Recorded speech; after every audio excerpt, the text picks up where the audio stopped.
আমার দই কাতলা বা দই মাছ পুরোপুরি হয়ে গেছে। বেশি সময় লাগে না, মাছটা ভাজা হয়ে গেলে আর ইনগ্রিডিয়েন্টসগুলো সব হাতের কাছে থাকলে খুব তাড়াতাড়ি হয়ে যায় এটা।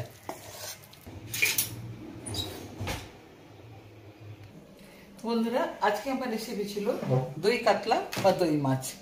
আপনাদেরকে আমি পুরোটা কিভাবে বানালাম সেটা আমি তুলে ধরলাম আপনাদের সামনে। এবারে আমি এক পিস নিয়ে দেখাচ্ছি।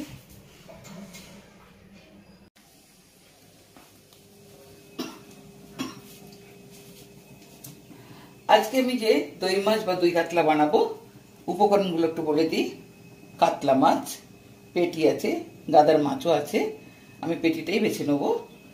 দই আর ইনগ্রিডিয়েন্টস নিয়েছি সর্ষের, এটা অবশ্যই সর্ষের তেলে করতে হবে, সর্ষের তেল। ফোড়নের জন্য নিয়েছি আমি শুকনো লঙ্কা, তেজপাতা, গোটা গরম মশলা, আদা জিরা বাটা, লঙ্কা বাটা আর পেঁয়াজ বাটা, নুন, হলুদ, এখানে গরম মশলার গুঁড়ো একটু নিয়েছি আর চিনি। আমার কড়াই গরম হয়ে গেছে, এরপরে আমি সর্ষের তেলটা দিয়ে দিচ্ছি মাছটা ভাজা করার জন্য। এখানে আমি একটা ছোট্ট টিপস দেবো আজকে সবাইকে।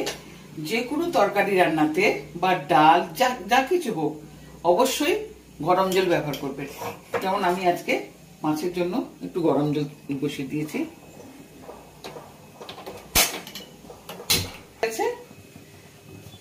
এবারে আমি মাছে নুন হলুদ মাখিয়ে নেব।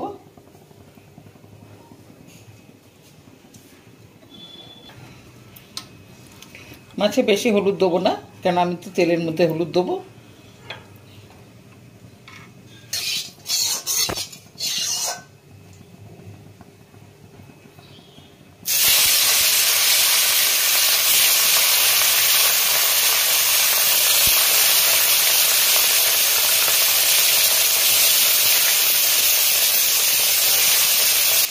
দই মাছের জন্য আমি দইটা ফাটিয়ে নেব, নাহলে গোটা গোটা থাকবে, একটু ফেটিয়ে নেবো দইটা।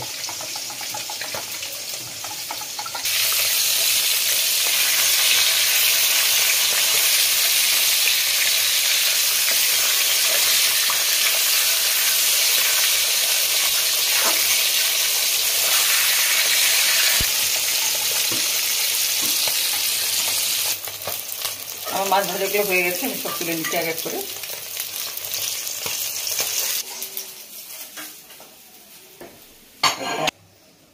এবার তেল গরম হয়ে গেছে, ওই তেলে আমি গোটা শুকনো লঙ্কা বোটা সহ দিলে দেখতে ভালো লাগে, তাই জন্য আমি বোটা সহ দিয়েছি।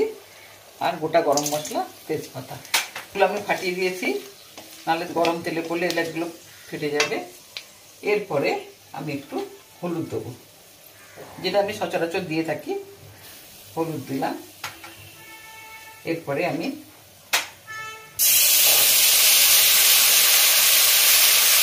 গ্যাসের তেলটা বাড়িয়ে দিলাম। তেলটা আগে গরম ছিল বলে ফ্লেমটা আমি কমিয়ে রাখছিলাম, এবার ফ্লেমটা বাড়িয়ে দিলাম। আমি লঙ্কা বাটা দিলাম, আদা বাটা, জিরা ধনিয়া বাটা, মশলাটা ভাজবো। এরপরে পরিমাণ মতো আমি হলুদ দেবো তরকারিতে রং আনার জন্য।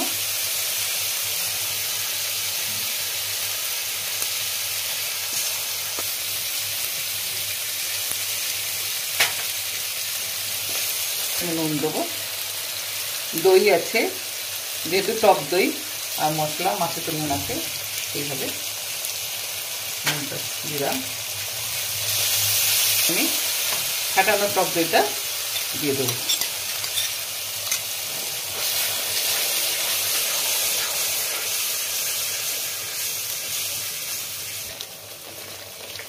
এরপরে আমি চিনি দেবো, চিনিটা টক দই দেওয়ার জন্য প্লাস স্বাদ আনার জন্য। এবারে গরম মশলা দিলাম, গরম মশলাটা আমি সব সময় মশলা কষানোর সময় দিয়ে থাকি, সেইভাবেই দিলাম।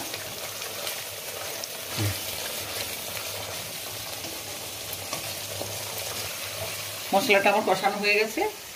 এরপরে আমি একটু গরম জল দেবো, বেশি দেবো না, জাস্ট মাছটা তো বেশি ঝোল থাকবে না, কষা কষা থাকবে, আর ফুটতে একটু যতটা লাগে সেইভাবেই আমি দেবো।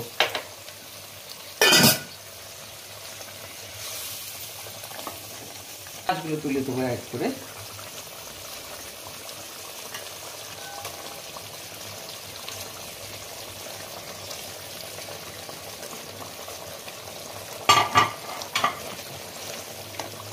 রান্নাটা হতে থাক, আমি ঢাকা দিয়ে দিচ্ছি। এটা চারপাশটা আমি পরিষ্কার করে নিই। আমার দই কাতলা বা দই মাছ পুরোপুরি হয়ে গেছে।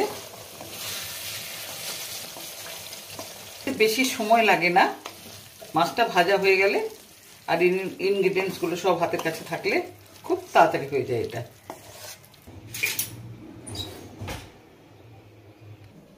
বন্ধুরা, আজকে আমার রেসিপি ছিল দই কাতলা বা দই মাছ। আপনাদের